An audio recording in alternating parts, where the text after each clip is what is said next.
Right on the landing ground.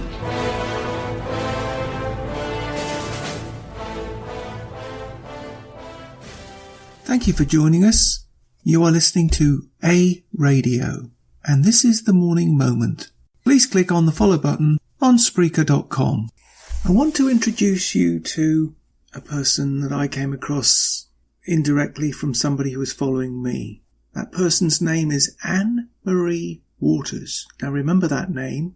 This lady runs an organisation whose main aim is to expose the lies and the hypocrisy that is spread about organisations who stand against the takeover of the UK and other countries.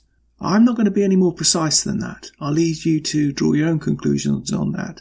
I will just play you a short clip, and I will put a link on my website and you can hear the whole clip. It's about 30 minutes long, but I do urge you to listen to it.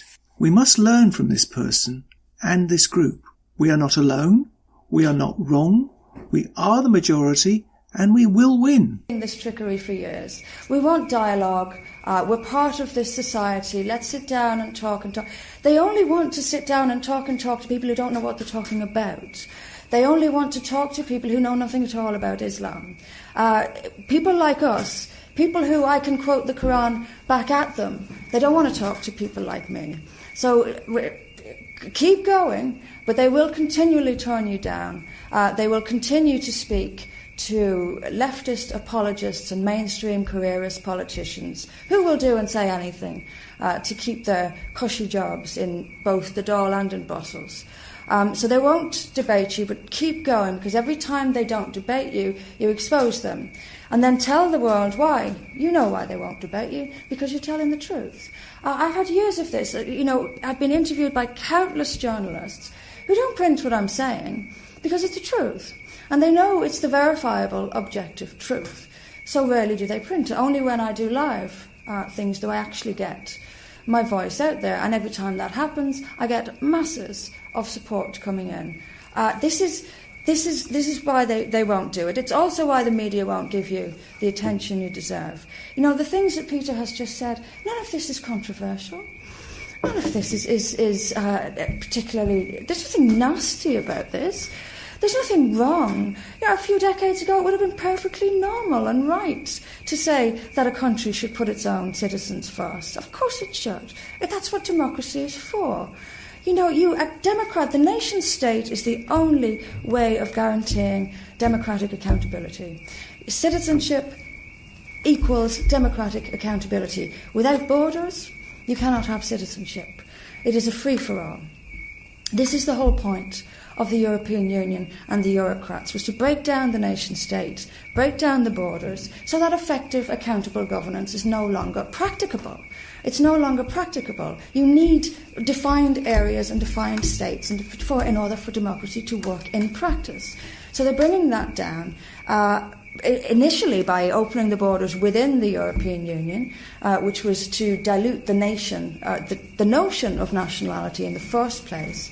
And secondly, then to open the external borders of the EU, as Merkel and Juncker have done. Those two are the same as far as I'm concerned. To open up Germany in the way that they did has caused chaos in Germany. I mean, they've actually gotten rid of the census. They don't want us to know anymore what kind of demographics we have. And I can assure you, I don't know a lot about what's going on in Ireland. I've been hearing some stories today. Sharia councils. It's inevitable.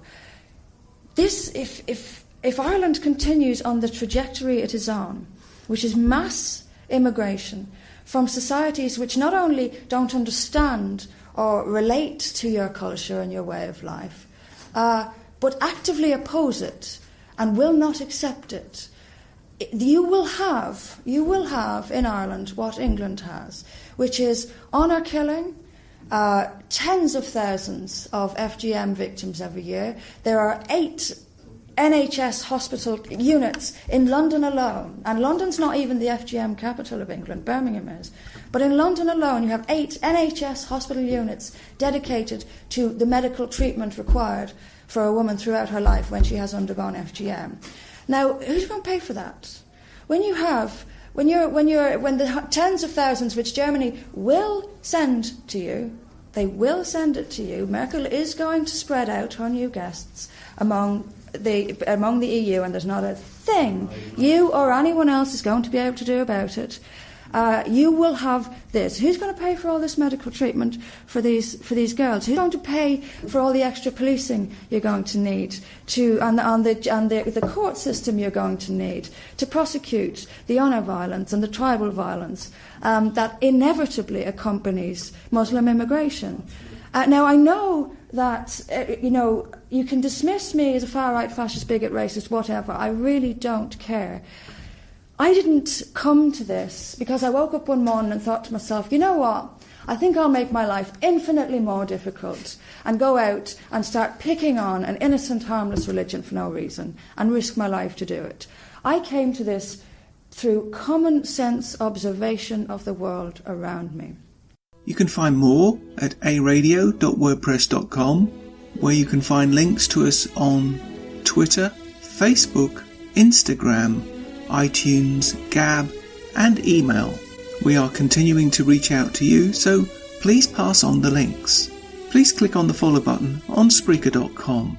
You can listen to all my morning moments on Spreaker.com under A Radio, that's EHRADIO, A Radio. And please click on the like button. At this time I have another exciting announcement to make.